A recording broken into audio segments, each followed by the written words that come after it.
So first thing that pops in my mind is just take action. I think you'll learn a lot in the action. So probably surround yourself with the right people.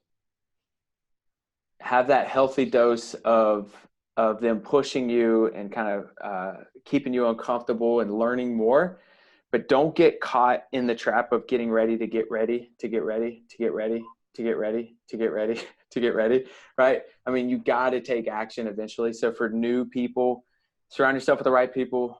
Because here's the deal. If you surround yourself with the right people and you're not taking action, you're going to find yourself out of their circle very fast.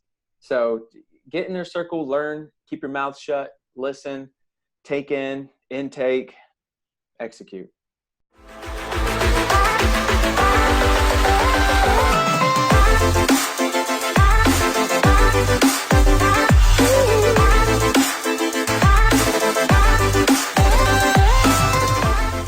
Hey, what's going on, guys? This is Dan Wynn and Mike Glaspie. And welcome to the Financial Freedom Journal. Today, we have a very special guest, Mr. Proven by Ruben. He's also known as the godfather of real estate in Fayetteville. So I'll let you go ahead and tell a little bit about yourself and please introduce yourself and tell us what you're. I'm going to let down everybody.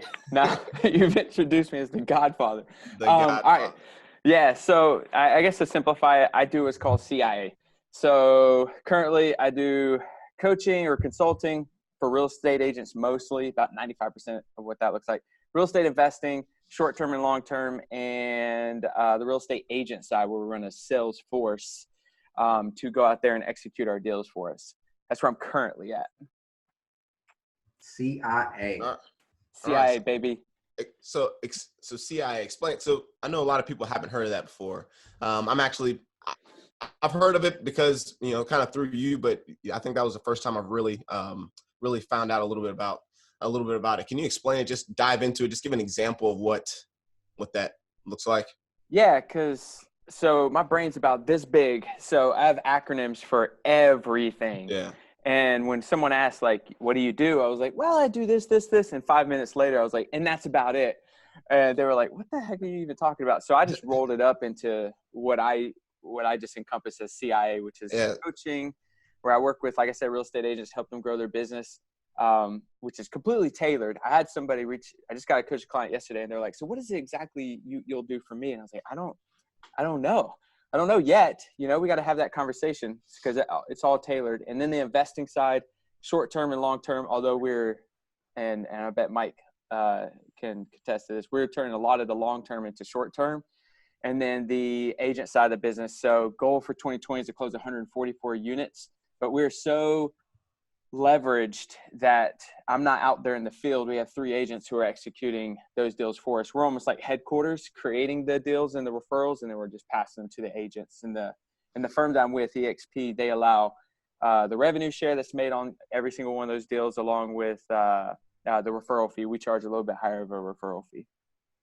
All right. So you pretty much a one-stop shop, if you will. I know most people listening, as you hear CIA, you're like, man, this guy's working for the government. Like, what's going on here? So that's cool. So you're helping out not only realtors, but just coaching in general. And you find out the specifics of what they need, and then you pretty much go from there, right? Yep, that's right. All right. And for those who don't know, Ruben he's the reason that me and Shelby kind of met, right? Because he was actually coaching Shelby. And then I went in for a couple different interviews with the CIA agent over here. And, he kind of found out that weakness in my game plan and my strategy. And so he customized a tailored game plan for me to move forward, and then ultimately ended up linking me with Shelby. So as I said, I mean, he's the not self-proclaimed, but admirably proclaimed the godfather of real estate for that reason. Yeah, I got I just threw that out there because that's what we heard. We say proven by Ruben. I'm like, yeah, that guy's like the godfather. So all right. So we're just gonna go ahead. We're just gonna go ahead and make that the name. That's what's gonna make that known. So I get a shirt made tomorrow. Yeah. We'll start selling it. I had a buddy. Actually, his name's Jake Dixon. He runs a coaching business called The Locker Room. He's got hundreds of coaches and thousands of agent clients. And he said that I was a connector. And I didn't believe it for the longest time. I was like, nah, I'm a hustler, whatever that means. And the more and more I run through business, the more and more I start to realize I am. About 2 weeks ago was a big aha that I connect a lot of people together to make something bigger, better. It's just pretty cool to sit back and see that happen. And for this guy to call it years ago. And then there's Mike. He's like, yeah, he's the one who connected us. It's just showing up more and more that that's one of my strong suits. So, have you ever read the book Go Giver? Yes. The Go-Giver. Yep. Connector. I don't know if you've read it, Dan, but that's a really good book. Reads like a narrative. But there's individuals that kind of play a certain role, and one of the key characters in there is the connector that isn't discovered until the end, once everybody has made the connections and made their wealth. So that's Ruben in a nutshell. Yeah, Jake Dixon loves that book, man. So I think that's where he got it from. All right, I'm gonna read it now, and I just wrote it down. So the Go-Giver. Who's it by? Bob Berg, I believe. That's going off of memory, so I may have that wrong. All right, cool. I will figure that out. All right, good stuff. So let's talk about some of the how'd you get started in real estate? Let's talk about the beginning. I've always had an entrepreneurial mindset. Man, I've started businesses and failed at them victoriously and learned a lot. And I started UPS at 18. A lot of my buddies went to the military. I went into UPS at 18, stayed there for 12 years. And I thought that was my meal ticket. And then as I started watching these drivers and their divorces and their fights and they're getting fired and they just want to watch their kids' baseball game, but they can't and don't think about being home with warm dinner on the table for Christmas time because UPS is Santa Claus, And I was just like, this is not. I remember walking outside of UPS, looking up, and I know it's going to sound like fluff, but I looked up and it was like, because when I started work, the sun was going down. And I was like, man, I just saw the sunset and I was like, this can't be it. This is not why I'm here. To move a truck, to move some boxes, this can't be it. And so all that kind of rolled into one. I said, you know what? I got to find a way out. A lot of people said you'd be good at sales. And I was like, okay.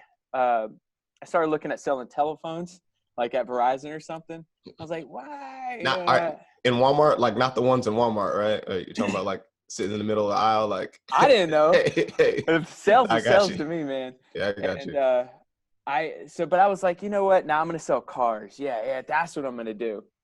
And then eventually I was like, well, if I'm going to sell something, well, I want to be like this big high ticket item. And that's what started my mindset on real estate. And then you start diving deep into real estate and you're like, oh, a lot of people got wealthy on real estate. And then you just start thinking about it. And then eventually I jumped into it.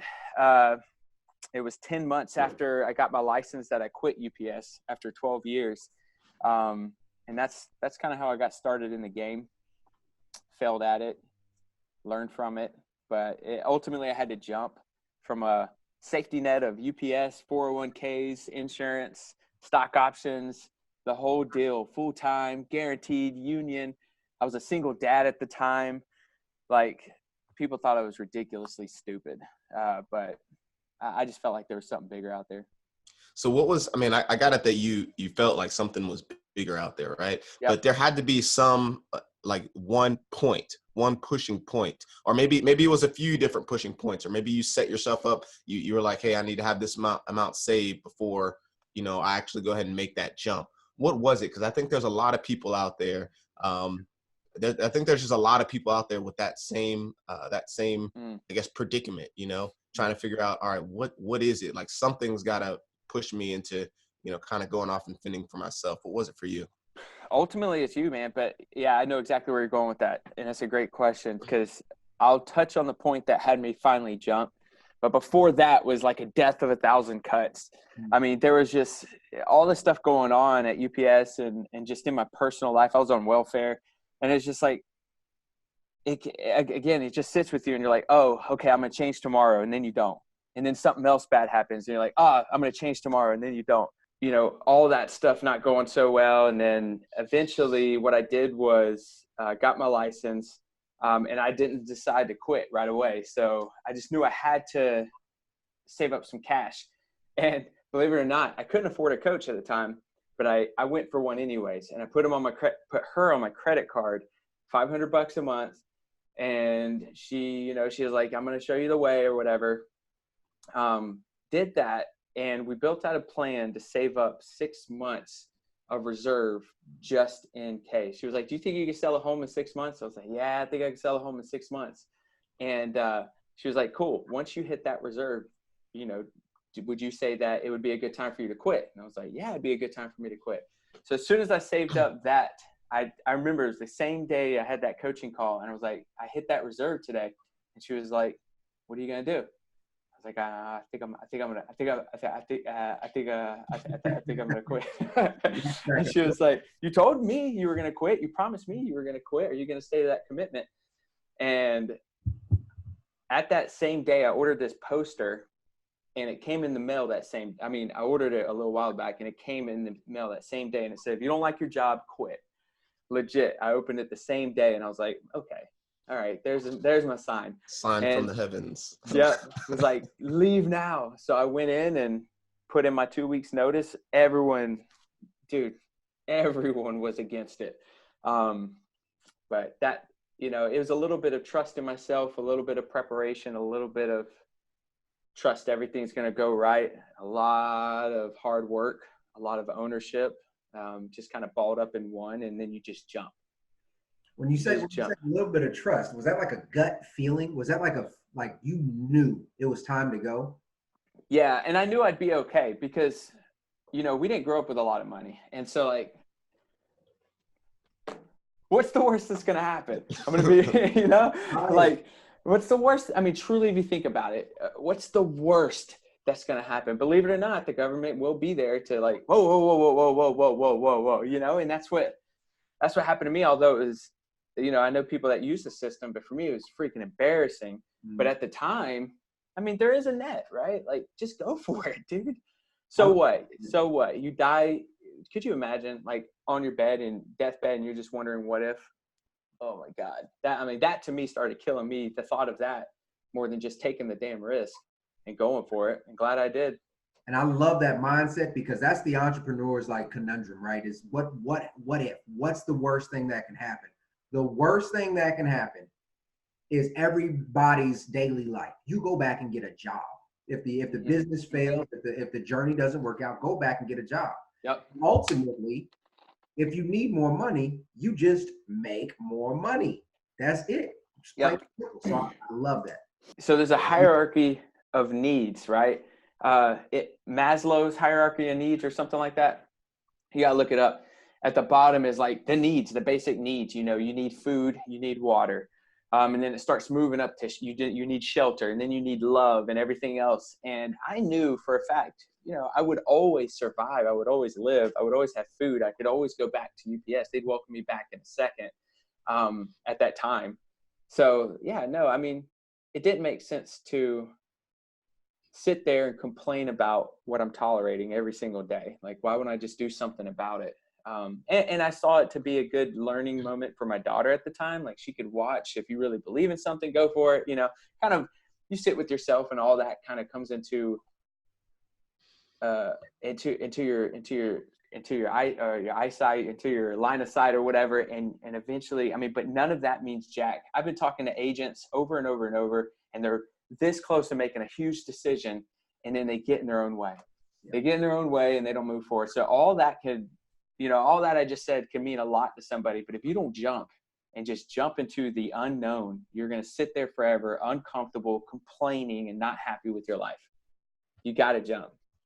Amen. Praise. Well spoken. Well spoken. So this is a small sidebar. I want to know, man, as a coach.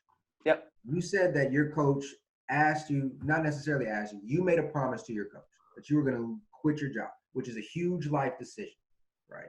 You trusted your coach. Now, you being on the other side of the fence as a coach, when you make those type of commitments with your clients, how confident are you when delivering that type of suggestion, that type of insight?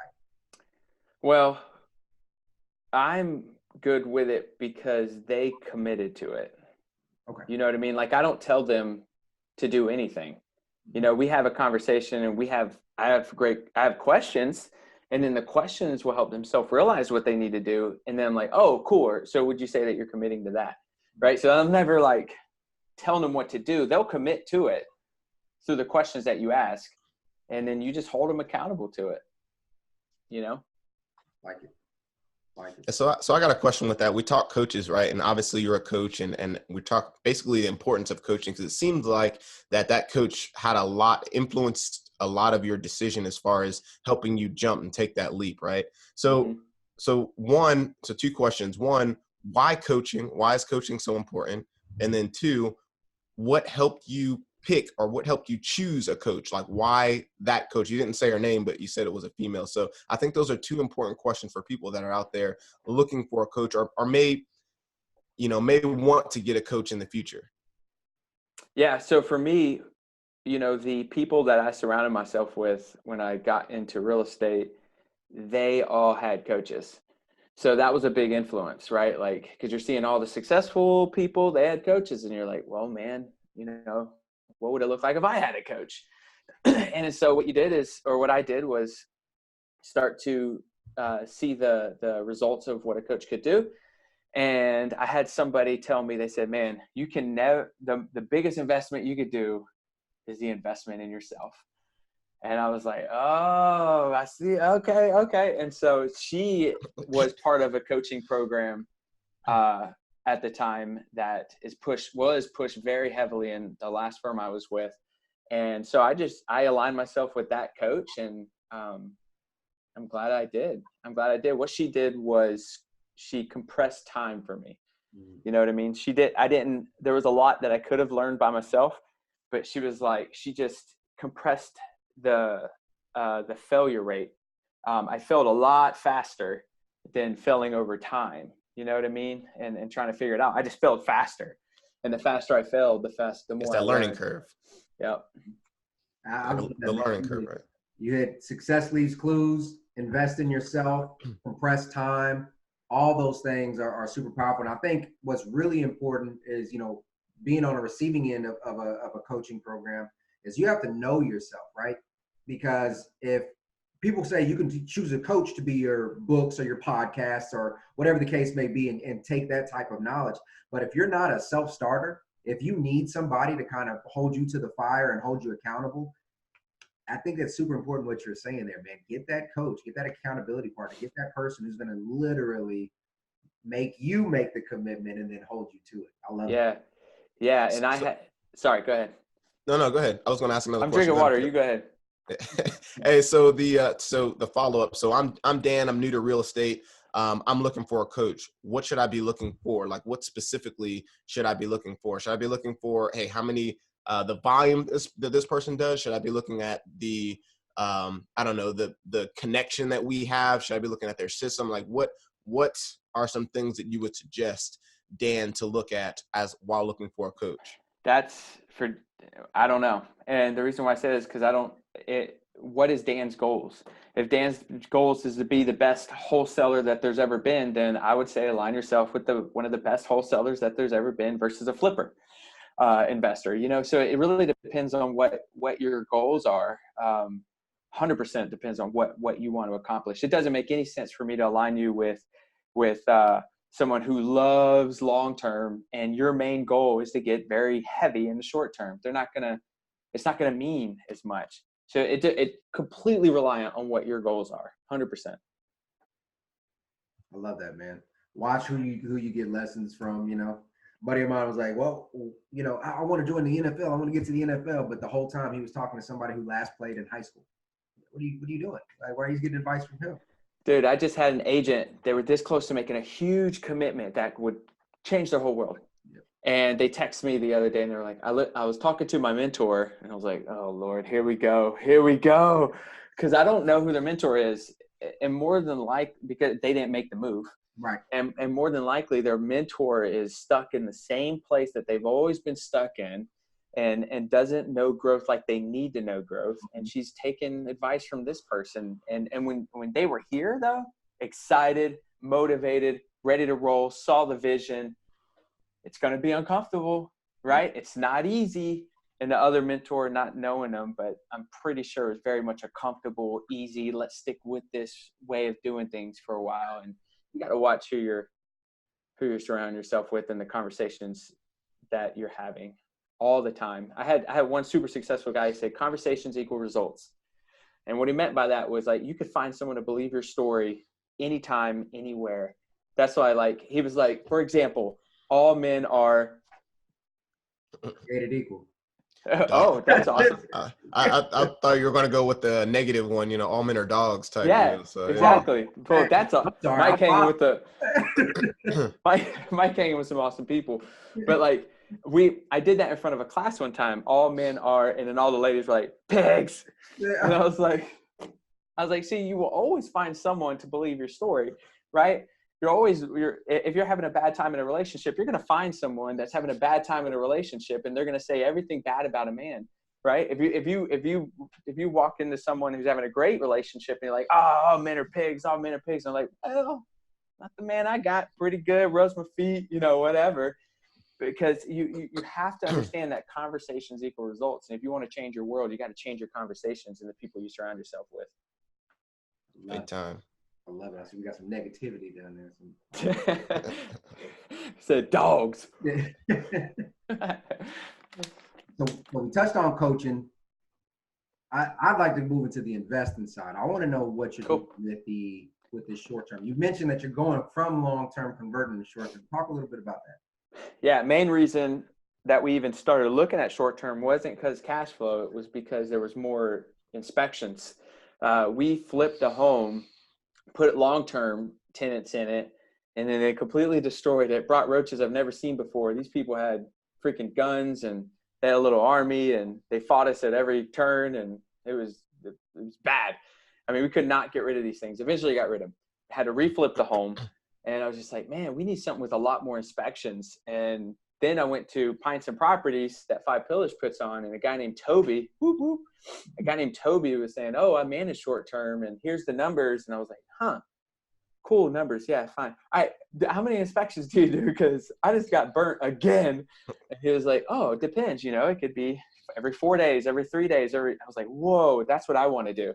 And then I was like, how active do I need to be in it? Because I want to be in a very passive world. And he was like, you know, this is our percentage and this is everything we handle. And so I was like, okay, took the chance on that. Best thing we could have done. It is the cash flow in that thing is way better. I was telling everyone at one of our trainings, Be More Training, that 1 month pulled a year and 2 months as if it were long term. It brought in the same numbers in 1 month as a short term. And I was like, cool, this is the play. So then we have another long-term investment, but this one, that lease ends in March. We're immediately turning that one into a short term, and it's got some land in the back. It's for where it's at, the neighborhood it's in, it's got a good sized yard. So then the real estate minds start saying, ooh, I bet we could split this in lots. You know, like, well, it's just wasted land. What can we put more on there?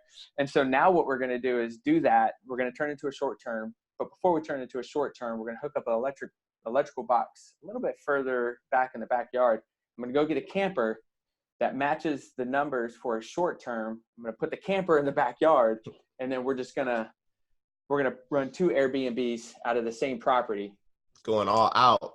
The outdoor. Yeah. I've seen that on Airbnb a few times, actually. People live in, like, I'm not going to say austere, but just different, unique, I guess. That's a better one. They'll live in like Airstreamers, and people are tiki huts. I've seen that down in Miami.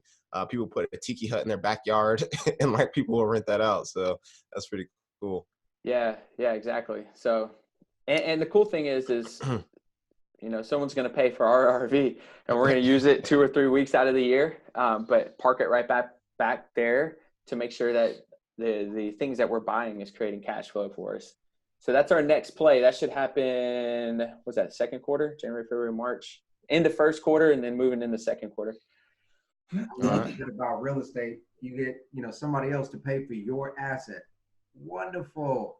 Yeah. You told me a story before that you said at a certain point in time you generated enough income on the one property to cover like your mortgage for a year or something like that. I think the numbers are wrong, but Would you touch back on that for the short?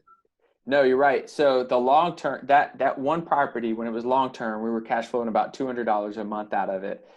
But if it at just 1 month, when it was short term in the summertime, here in Fayetteville, North Carolina, produced enough cash flow that if I were to grab that cash flow and lay it right here, and then if I were to turn that same property back into a long term, it would take 1 year and 2 months for it to match the same cash flow out of that 1 month. I was just like, okay. And the inspections, right? And The inspections. you get to see it every single day. So that's great. Yep. So you said you use a, I guess a property manager or Airbnb manager to actually do that for you, correct? Yeah. Cause I didn't want to be the one changing toilet paper and towels and it didn't make sense. That's too active. It doesn't, to me, it wouldn't make any sense at that point. So I got a buddy that's doing something very, very similar. His name is Alvin Cavalier. He's been on one of the older episodes. He's doing a whole Airbnb. He's doing a lot with the Airbnb. So my question is, what is the system? What does that system look like for you? And can we go over some of the numbers? I know we talked about like, hey, 1 month generated enough cash flow, but just on the, like, since you've had it, what does it consistently do or average? What are the average numbers on it? So it's funny you ask because tax time, right? So we just looked at the numbers last year, and I think we might've got started in February or even March of last year. It took a while to reflip the property. But even that was a little over $19,000 that it brought in. And that's just one, right? So what happens when you get three? And here, 60,000 cash flow is not a bad thing in Fayetteville, North Carolina. You know what I mean? So that's the numbers that we're looking at.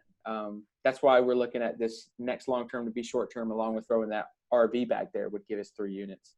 And what does the manager charge? What kind of percentage are they charging? Are they typical property manager, like 10%, or what were we talking? I would assume it's a lot higher just because they got to do a lot more work, but yeah. 25%. Okay. So 25%, but you're still able to cash flow over $19,000 a year off of one property. And then his management fees are a write-off. So. Yeah, of course. Yep. Yeah. So that's awesome, man. That's really, really great. So tell me like, what would it rent for, just to run the numbers real quick so the audience can kind of visualize it. What would it rent for long-term, standard 12-month lease, 2-year lease? What would the average rent for that property be? We had it at $600 or $620 a month. And the mortgage, I bought it VA owned, foreclosure, and together the whole pity payment was $350. Okay. $340, $330. So your cash flow, and then for the short term, just how much on like the low end does it rent out per day? That fluctuates. So the guy who does it, he's got an algorithm that runs daily rates on what that looks like. And if there's an event that's happening downtown, it pops up the price. But we'll look at the lowest price that we've had it at $65 a night.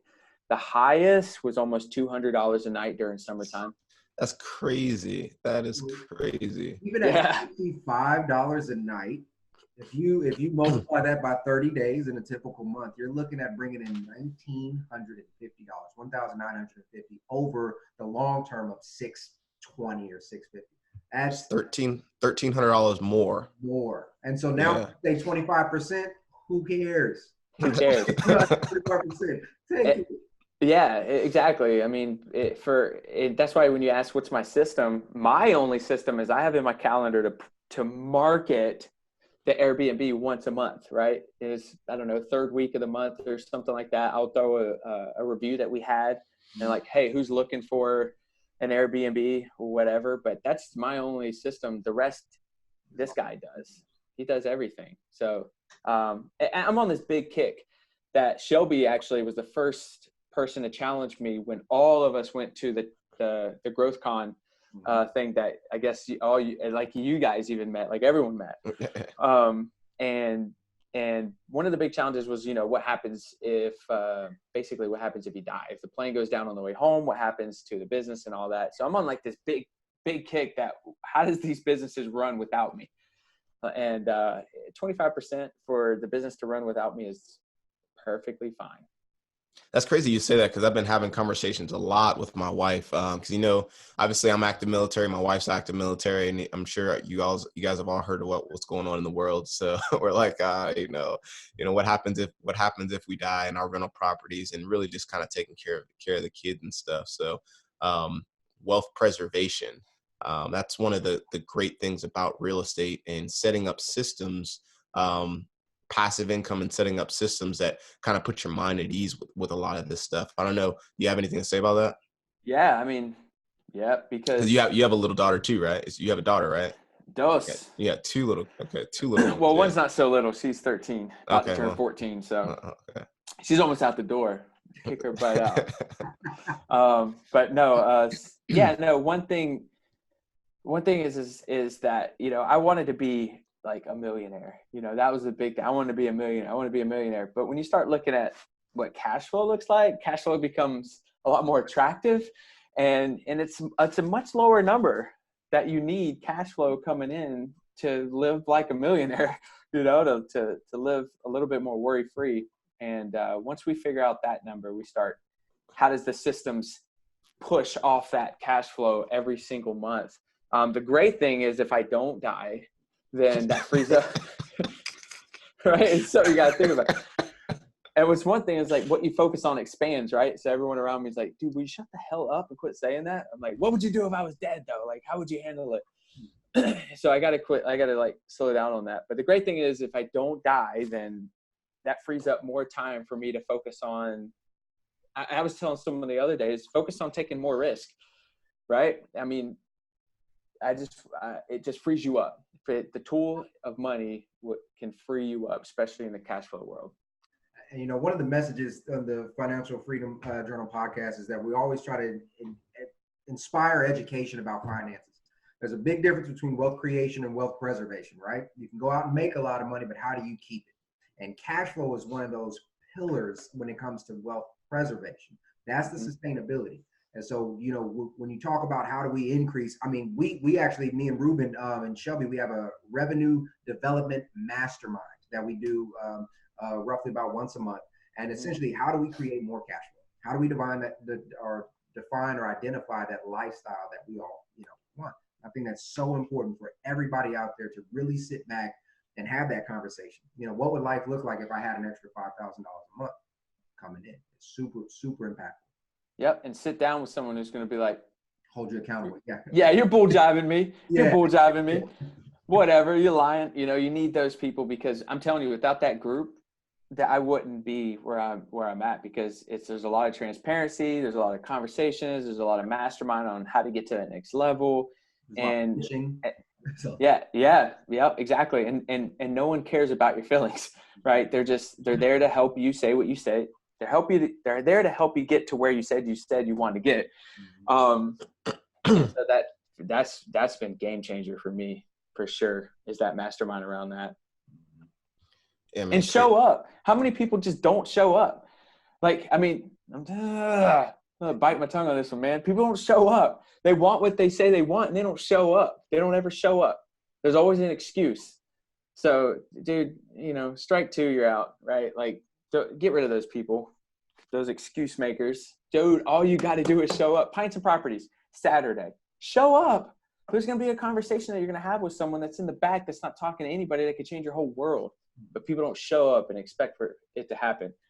All right, I'm done. Just had to get that out. That's key, though. That's definitely key. Just showing up big time, even if you don't do anything. I mean, literally just to show up. And like you said, there's that one person or somebody there, or you're going to hear one little thing that's going to completely change everything for you. Flip the switch in your mindset. You're 100% right, man. 100% right. Yes. Now, for 110% right. But for all those who say, well, this happens, everybody knows I hate excuses as well, right? You only can say, if every time you say yes to something, you're saying no to something else. So make sure that whatever you're saying yes to is just going to be as impactful or something else that you're saying no to. If you're just saying, oh, I want to finish this season of Lost, or I don't know what TV shows out from. I guess pretty Lost. That's a Lost. Point. That thing's like 15 years old. Whatever. Girl, whatever's out there. If that's your excuse, then that's the wrong answer, man. You should be out there networking, rubbing elbows with individuals. Yeah. Yeah, but do you think that could also be hurtful to us enough where we hold ourselves so accountable and like we're our worst enemy that, for example, today I ran this morning, right? And you start getting in your own head. My daughter, my 1-year-old was in our bed. The wife went out with her friends, like just had a good time or whatever. So daddy duty. Daughter is like kicking me in the back of the neck and like punching me in my nose. Her fingers are all in my mouth while she's sleeping. And I'm like trying to sleep. And so I didn't get much sleep. But I wanted to run 6 miles this morning. And like mile 4, I was like, oh, I'm just tired. And I just started to slow down, right? I just started to slow down. And then I was like, oh, okay. Started walking pace. And then there's that voice pops up out of nowhere. And it's like, oh, you're a punk. No doubt about it. You done punked out. You're the worst person I know, And so what I did was I was like, God, because I was on the treadmill, I pumped it up. And then I was like, incline to punish myself. I put myself on an incline for the next 2 miles. I say that story to say, do you think that sometimes, we don't even give ourselves a break? And when we do give ourselves a break, we punish ourselves for taking the break, for being weak in the moment. Do you think that's bad, good? Is it not bad or good? It's kind of in the middle. What is that? I think there's, go ahead, Mike. Go ahead. Well, for me, it's because you actually taught me this was I'm an overworker. I literally block myself out back-to-back events. I'm doing school, working on my MBA. I'm active duty, full-time business owner. I got rentals. I overwork. I was taught that I need to actually block off time and put it in my calendar for me, right? And so whatever I do during that time is my time. I can watch my Gossip Girls. I can do what I need to do and actually relax. But I think it's just a personality trait, right? So I'm the same way. If I take it easy, if I'm sitting back and I'm like, well, this is my time, but I'm sitting there just on YouTube or something else, I'm like, what are you doing, man? Yeah. You're gonna do something. But I don't think it's necessarily bad. You need to be wind down. Yeah, I think there's a little give and take there. I think sometimes you need to give yourself a slight break, but you've got to realize, and I don't think there's a hard, all right, you've given yourself 2 hours or 3 hours. I think it's more of what you've what you've been doing that week or that month or whatever. So there's going to be a lot of curveballs, at least. I feel like there's a lot of curveballs. You never know when your kids are going to get sick. You never know when something is going to happen, something that you cannot influence. So, I mean, I can say, fuck it, my kid's sick and let my wife deal with it. You know what I mean? And then I'm going to stick to the schedule that I have. However, what are you doing to your family at that point? Or, I mean, that's just an example. Mm-hmm. So I think that the individual has to be cognizant of what of the bigger picture, you know what I mean? So yeah, I think that's about it. Yeah, we all have an internal like battery, if you will, right? Yeah. At a certain point, we're going to have to recharge. We can go as hard as we want, but our body will shut down and say stop. Like that's enough, So it happens, man. It just happens. Your body. It's funny because David Goggins says all the time that your mind will stop you when only you're at 40%. 40%. Okay, yeah. So you guys know it better than I do. Yeah. But yeah, so that there's a lot more to go. Doesn't necessarily mean that you need to go that extra distance, depending on the event. Right? Depending on the event. But yeah, it's just a mental roadblock, man. Yeah, big time. So starting to I guess wrap it up just a little bit, unless there's another thing that something else you want to touch on. I think you've helped us out a lot. Learn what CIA is, not the counterintelligence, but learn what CIA is. Learn about your first couple deals, what you're working at, or what you're working towards now. Is there anything that you would say to a new investor that would help them? What's one of the most important things that you can say to a new investor? So first thing that pops in my mind is just take action. I think you'll learn a lot in the action. So probably surround yourself with the right people. Have that healthy dose of them pushing you and kind of keeping you uncomfortable and learning more. But don't get caught in the trap of getting ready to get ready, to get ready, to get ready, to get ready, to get ready, to get ready, right? I mean, you got to take action eventually. So for new people, surround yourself with the right people. Because here's the deal. If you surround yourself with the right people and you're not taking action, you're going to find yourself out of their circle very fast. So get in their circle, learn, keep your mouth shut, listen, take in, intake, execute. I'm sure there's an acronym somewhere in there too that I need to figure out. Yeah, you're gonna have to create one for sure. So yeah. All right. So how can our listeners get in contact with you? Biggest play on Instagram and Facebook. Jump on those at Proven by Ruben. Ruben, RUBEN. Jump on that, Proven by Ruben, and ask me questions, man. I did something like this last weekend, and it was like a private group. I thought it was going to be a podcast. It was a private group, and I said the same thing, and only a handful of them actually reached out. So I'm good with it. Reach out. You know, I'm going to test you. You test me. Let's go back and forth. So Proven by Ruben, Instagram, Facebook. And think about that, guys. That's for anybody out there who's looking for maybe a business coach, right? Anybody who's interested in potentially finding another firm, right? Anybody who wants to learn about short terms, just reach out to him. He's a very personable guy, I think. I barely like myself. Well, yeah. Okay, good stuff, man. So we're gonna. There he is. All right. You glitched a little bit. He was like, yeah.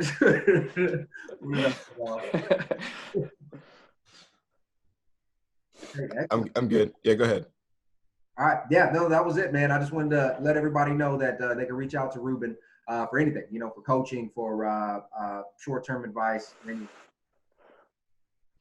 All right. Well, with that said, thank you very much, Ruben. We really appreciate you coming on the show and imparting some wisdom with our listeners. Be sure to reach out. We'll have the information right below. You'll see his tag on his picture. So too easy to reach out on Instagram. I know he's always putting out videos, probably like once every 2 days at least, at the very least.